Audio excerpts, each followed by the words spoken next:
I would like for us to have an open and honest conversation in the comments about communion, the Lord's Supper, because I believe that it has been misplaced in many, many churches in America.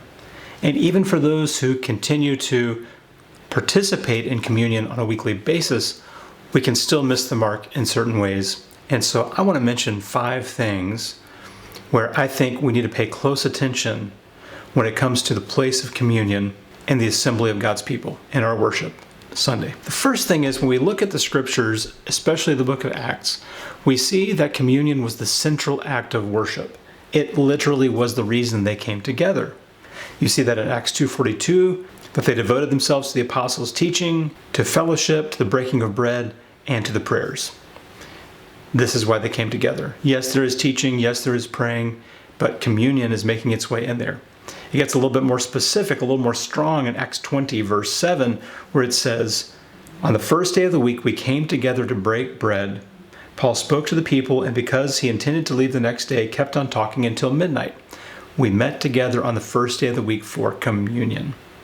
We didn't meet just to hear a sermon. We didn't meet just to pray. We met for communion, remembering Jesus until he returns. He told us that. He said, "Do this until I take it anew with you in the kingdom." This is an ongoing thing. Some believe that in the early church, it was an every Sunday thing. I have a little bit of a hard time being too legalistic about that in the sense of Jesus took it on a Thursday. Acts 2 seems to be that they were meeting daily breaking bread. And now in Acts 20 verse 7, it talks about the first day of the week. But it also seems like they took it after midnight, which could possibly be Monday. And so we kind of get into maybe a little bit of a conversation about, when is the perfect time and kind of what are the restrictions or what's the allowances on the timing of communion. But my point is not all of that. That's a discussion for a whole nother video. My point is that communion was central to their worship, and it should be central to our worship. When Jesus instituted communion at the Last Supper, he didn't institute sermon time. He instituted communion. That's what he left his followers with when they gathered together, was to remember them through the bread and the wine, the bread and the cup. So N.T. Wright wrote this little book called The Meal Jesus Gave Us. And he says in the very opening line, "Nothing is more central to Christian practice than Holy Communion." Is it the central practice of our faith if we never take it? Is it the central practice of our faith if we take it once a quarter? Is it a central part of our practice? Central if we take it once a month. To me, it would seem to make sense that the central act of worship would be a weekly occurrence. Again, I'm not a legalist on that. I'm not saying you're lost if you disagree with me or anything like that. I'm just wanting us to go back to what Jesus said and what the early church did and what they valued and why they did it should be the same things that we are saying. What we do and why we do it should match. Okay, that's the first thing. I feel like in Western Christianity, communion has been pushed off to the side a bit because there are things that we do every single week, whereas some churches don't do communion every single week, but they're going to make sure to pray.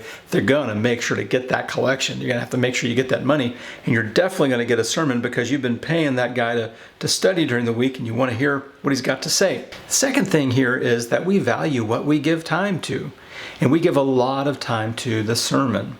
Sometimes even 30 minutes. Some churches, 40 minutes. Communion may get 0 minutes. It might get 7 or 8 minutes. And I cannot tell you how many times in leadership meetings behind the scenes, there's a whole conversation on how can we speed up the communion. It's like adventures in missing the point. This is why we gather together. If there was something we're going to spend a lot of time on, maybe it should actually be communion, more so even than the sermon. Preacher gets 30 minutes, communion gets 0 minutes. Preacher gets 40 minutes, communion gets 5 minutes. That just feels to me a little bit out of balance when this is the very reason that we're meeting together. And we're communicating something when we say we're going to give this as little time as possible and give other things as much time as possible. The third thing is we also give value to the way we name things.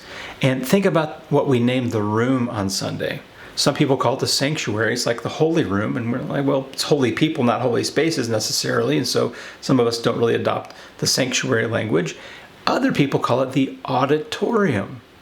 Have you ever thought about what that means? Like auditorium? To audit is to listen. An auditorium is like a place, a room. An auditorium is the listening room.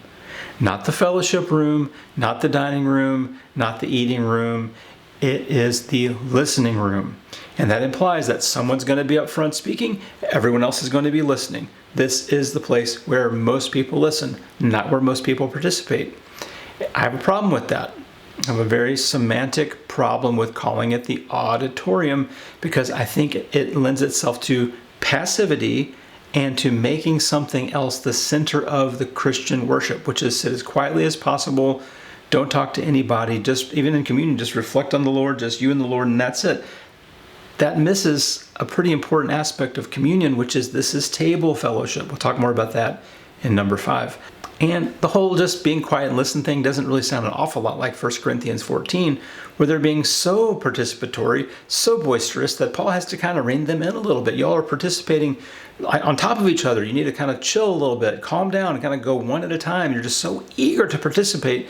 Whereas in our services, you're like, you're asking me to lead a prayer? I don't know if I can do that. I've never done that before. It's like we avoid participation for a lot of people rather than engage in participation. And it has a lot to do with the nature of our space, our terminology, what we give time to, and next, what we give our money to.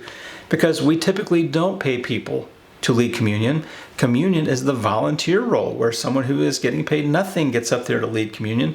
I'm not saying we should pay people to lead communion, but what I am saying is that we invest a lot of money and salary to make sure that that Sunday sermon message comes across extremely well. And basically, we just hope that communion gets passed around in an adequate manner and that nothing crazy gets said from up front. Often very little prep goes into it. Often very little prayer goes into it. I'm not speaking universally. I'm just saying, on the whole, we don't put nearly as much time, effort, prayer, and money into the table fellowship, the communion time, as we do the sermon. And once again, if you don't even celebrate communion every week, nothing's going toward it. No time, no money, no attention, no prayer, nothing. Like, I really don't understand kind of like how people come to that conclusion. Only way they come to that conclusion is just like expediency. We want our worship. We want our message. But we don't have time for communion. It's just going to take too long. Well, maybe you find time. Like maybe you shorten things. But then we get into the efficiency of it all. And like, let's make this as small and fast as possible. That also kind of misses the point. And this is kind of why I'm not a fan of the mega church. I'm more so a fan of the house church, the small church, because we can have those conversations. We can have that interaction.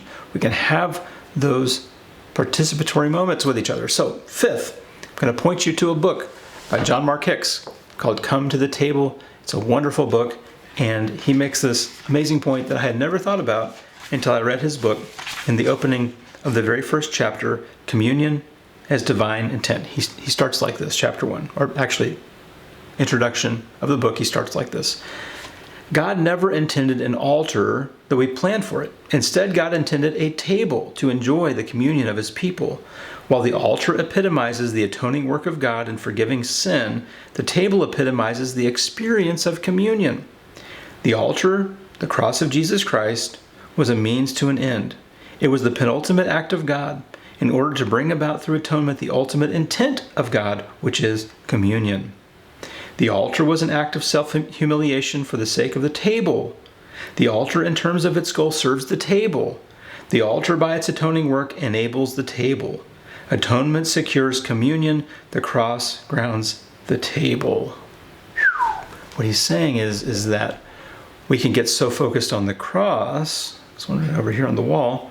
Get so focused on the cross, the forgiveness of sins, the atonement, but for what purpose? For the gathering of God's people in Holy Communion in order for us to remember all those other things.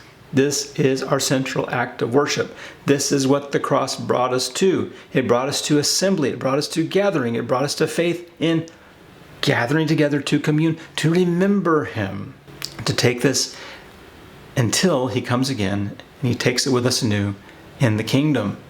Such an important point that our Sunday gathering is not about an altar, the cross. It is about the table, the fellowship, where we fellowship with each other, and in essence, through the Holy Spirit, we fellowship with the risen Lord who went through the altar of the cross in order to enable us to be unified around that table in fellowship together. Table fellowship was huge in their world. It was who you identified with and who you didn't identify with, who you were united with and who you were divided with. And through the cross and the work of the Spirit, God is atoning and reconciling us back to himself and to each other. And communion recognizes that, I believe, should be a weekly basis. And I hope you'll consider that. If your church is not doing this on a weekly basis, don't make a legalistic thing, a salvation matter out of it or something. But I think it is core. I think it is central. I'm going to put another video up here on the screen that I really hope you'll take a minute to watch, because I have found this absolutely fascinating. Is why did Jesus drink 3 cups at the Last Supper? Ever notice that in Luke? It's right there. Ever notice that in 1 Corinthians 10? Kind of in there. So check this out. If you haven't subscribed, love for you to do that. Hit like. Let me know what your thoughts are in the comments. See you again soon. Take care.